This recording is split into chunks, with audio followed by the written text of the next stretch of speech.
तेल तापले. आता शेवग्याची शेंग बनवणार आहे आपण डाळीतली. आता आपल्याला जिरे मोहरी टाकायचे.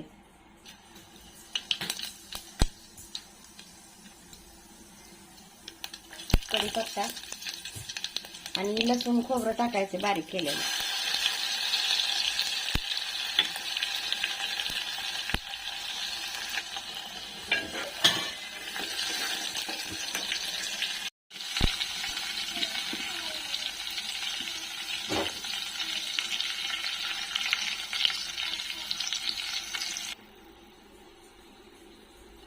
मीठ टाकायचे चवीनुसार.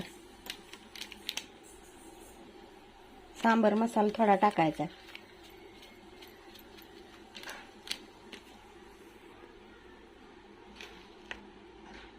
तिखट टाकायचा आपला काळा मसाला घरचा.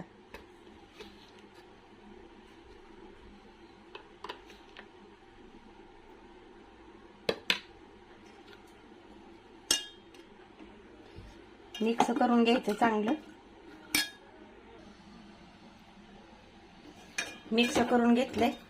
शेंगा पण आपल्याला तेलातच टाकायच्यात म्हणजे टेस्ट जरा छान येते शेंगला. सांबर मसाला, तिखट, हळद, मीठ सगळं टाकायचं त्यातच. आता जरा फुल गॅस करायचा आपल्याला. आणि आता त्याच्यात ही डाळ शिजवलेली आहे ती वतायची.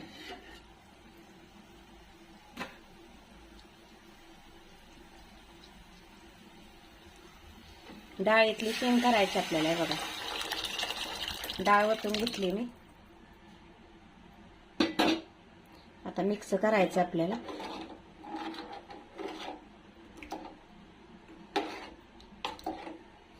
आता हे आपल्याला शिजून द्यायचंय. शिजून द्यायचंय आता ही डाळीतली शेंग. डाळीतली शेंग आता आपली तयार आहे. हे बघा,